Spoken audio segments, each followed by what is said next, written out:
Vendredi 28 février 2025, le conflit cosmique. Nous sommes reconnaissants envers Dieu de nous permettre de partager des moments si précieux avec vous sur votre chaîne L'Aventure dans la Parole. Notre communauté s'agrandit et c'est grâce à vous. Soyez vous aussi actifs avec nous pour répandre le message et vous pouvez le faire en likant, en partageant le lien. Nous vous invitons à vous abonner pour recevoir les notifications et pour un confort d'écoute en continu, nous vous proposons la playlist de chaque semaine. Le texte à mémoriser de cette semaine que nous vous invitons à dire avec nous se trouve dans Genèse chapitre 3, le verset 15. « Je mettrai inimitié entre toi et la femme, entre ta postérité et sa postérité. Celle-ci t'écrasera la tête et tu lui blesseras le talon. » Dans quel passage les Écritures enseignent-elles qu'il y a un conflit cosmique entre Dieu et Satan?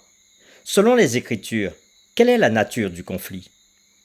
Les séquences de cette semaine nous ont aidés à répondre à ces questions et nous avons commencé à le faire le samedi 22 février en introduisant la série de cette semaine, le conflit cosmique. Puis le dimanche 23, nous avons poursuivi avec le thème « C'est un ennemi qui a fait cela ». Puis le lundi 24, l'origine du conflit sur la terre. Le mardi 25, l'origine du conflit dans le ciel. Le mercredi 26, si tu m'adores. Et le jeudi 27, la nature du conflit cosmique. Et aujourd'hui, nous poursuivons avec des réflexions avancées. La parabole du blé et de l'ivraie que nous avons vue dans Matthieu chapitre 13, versets 24 à 30, indique la présence d'un conflit cosmique dans l'enseignement de Jésus sur le royaume des cieux. L'ennemi est capable de semer des mauvaises herbes pour qu'elles poussent avec le blé, donc le blé qui est la bonne graine. Cette semence n'est pas seulement une mauvaise action, mais aussi une action trompeuse, car toute tentative corrective d'arracher immédiatement les mauvaises herbes afin de résoudre cette situation problématique peut mettre en danger le blé, tel que nous dit Matthieu chapitre 13, le verset 29. Pour cette raison, la distinction et la séparation nécessaires entre eux doivent attendre la moisson ou encore le jugement final, tel que nous dit Jésus dans Matthieu chapitre 13, verset 30. L'écrivain Ellen G. White, dans le livre La tragédie des siècles, à la page 433 et à la page aussi 438, dira ceci. « Dieu n'est pas responsable de l'entrée du péché dans le monde. Rien n'est plus clairement enseigné par les Écritures. Aucun refus arbitraire de la grâce divine, aucune erreur dans le gouvernement divin n'a donné lieu à un mécontentement et à une révolte. Le péché est un être mystérieux et inexplicable. Sa présence est injustifiable.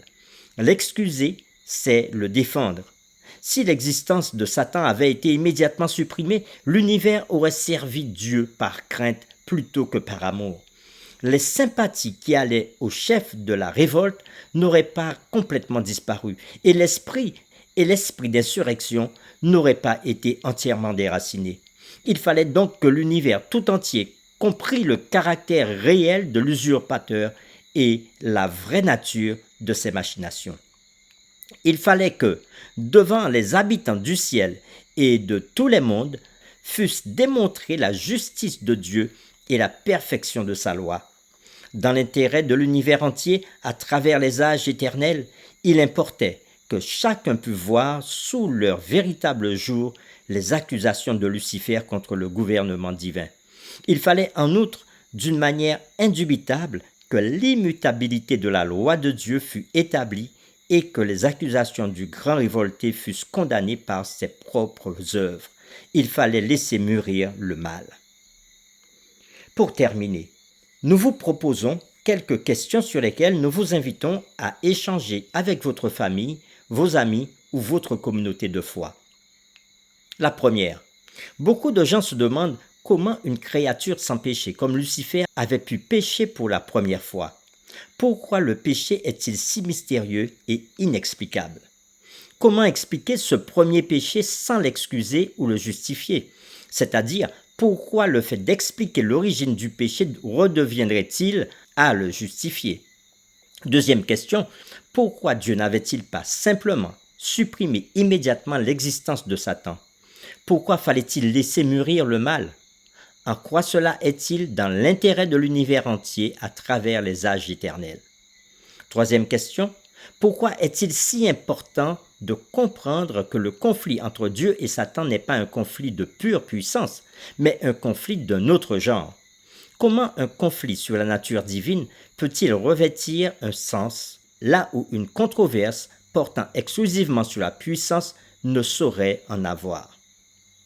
Quatrième question. Comment la compréhension de la nature du conflit tire-t-elle le voile, pour ainsi dire, sur la façon dont votre propre vie pourrait être un microcosme du conflit cosmique? De quelle manière vivez-vous encore aujourd'hui la réalité de ce conflit?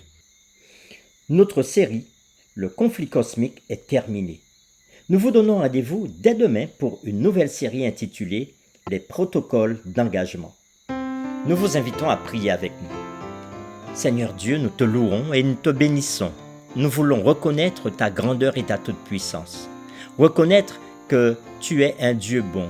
Et dans ta bonté, tu nous permets de pouvoir regarder autour de nous et constater les œuvres du mal.